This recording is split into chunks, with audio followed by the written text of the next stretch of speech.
मोनसे दुखुनांथाव रादाब।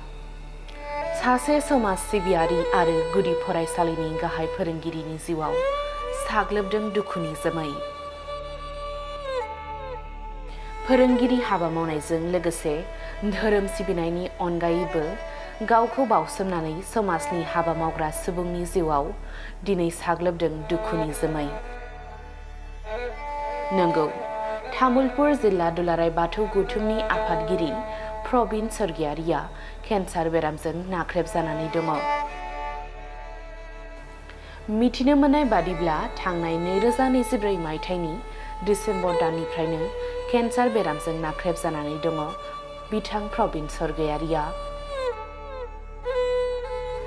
आथिखालाव बिथांखौ चेन्नाईआव थानाय एप'ल' केन्सार सेन्टार्स हस्पिटालाव फाहामथाय होगासिनो दङ। दुखुथिया नखरा फोरमायनाय बादिब्ला प्रबिन सर्गियारिखौ अपारेशन खालामनांगौ आरो बे अपारेशनखौ खालामनो थाखाय खमैबो 25 निफ्राय 30 लाख रांसो खरसा जागोन होननानै डक्टरा फोरमायदों।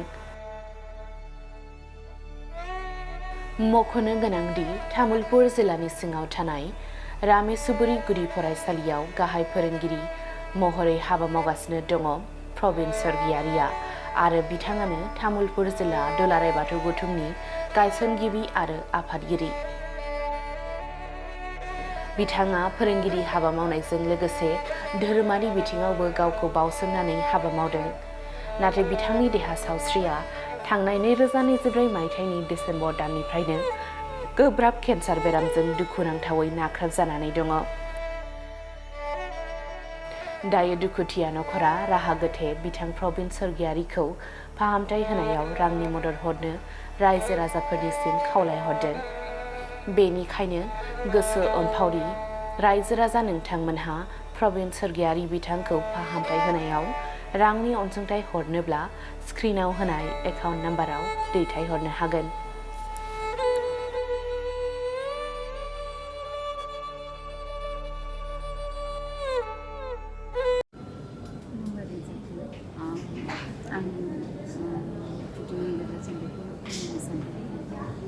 थांनाय डिसेम्बर मासनिफ्राय आंनि बाबा मुस्रि प्रबिन सर्गियारि तामुलपुर डिस्ट्रिक्ट बाथौ नेहाथारि आफादगिरि बिथाङा थांनाय डिसेम्बरनिफ्राय केन्सार बेमाराव भुगिनानै दङ।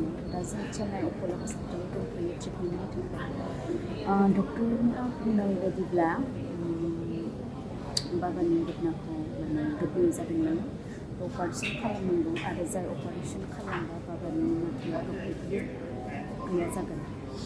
सेकेन्ड अपसनाव होदों केम' आरो रेडिएसन होबा जे बाबाखौ जों मोनगोन बा थांनायनि चान्स दं बे खम जेबो चान्स लानो हानाय नङा।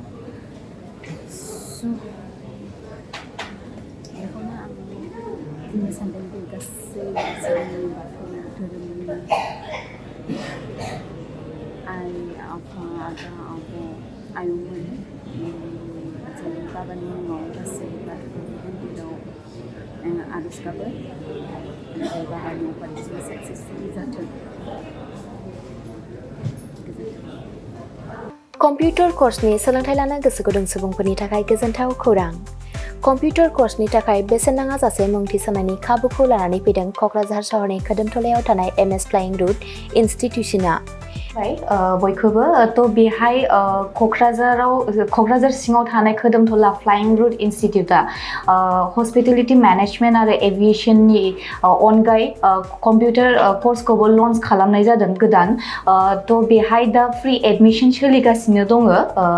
जेरै जोङो JavaScript, web designing, CC programming बेखौ गासिखौबो होनाय जागोन। जायफोर केन्डिडेटफोरा गोसो दङ बेहाय माने थाबैनो रेजिस्ट्रेशन खालामनो हागोन। एडमिशन फ्रि सोलिगासिनो दं। एभिएशन आरो हस्पिटेलिटी मेनेजमेन्टनि फोरोंथाय होबोबाय थानायजों लोगोसेनो देग्लायनिफ्राय लानानै फैबावदों क'क्राझारनि MS फ्लाइंग रुट इनस्टिट्यूशना कम्पिउटारनि कर्स। आखा-फाखा रोंग'सार फोरोंगिरि आरो मोजां खाबु थानाय बे फसंथानाव PG DCA, DCA, CCA, JavaScript, web designing, CC programming, illustrator, stenography with typing बायदि बायदि कम्पिउटार कर्सफोरनि फोरोंथायखौ नोंथांमोननो होनो थाखाय बे समाव नेनानै दङ क'क्राझारनि खोदोमथलायाव थानाय MS फ्लाइंग रुट इनस्टिट्यूशना। गोदानै जागायनो लानाय कम्पिउटार कर्सनि थाखाय बे समाव एमएस फ्लाइं रुट इनस्टिट्यूशनाव गिबि खेबनि थाखाय मुं थिसनगिरिफोरा बेसेन होनाङालासे मुं थिसननायनि खाबुखौ मोननो हागोन। थारैनो नोंथाङाबो कम्पिउटारनि गियान सोलोंनो गोसो दङ नामा? जुदि गोसो दङ अब्ला गोबाव खालामाजासे क'क्राझारनि एमएस फ्लाइं रुट इनस्टिट्यूशनाव सोलों लानो थाखाय नोंथाङा 9394796813 एबा 8099554765 जानबुं अनजिमायाव फोनांजाब खालामदो।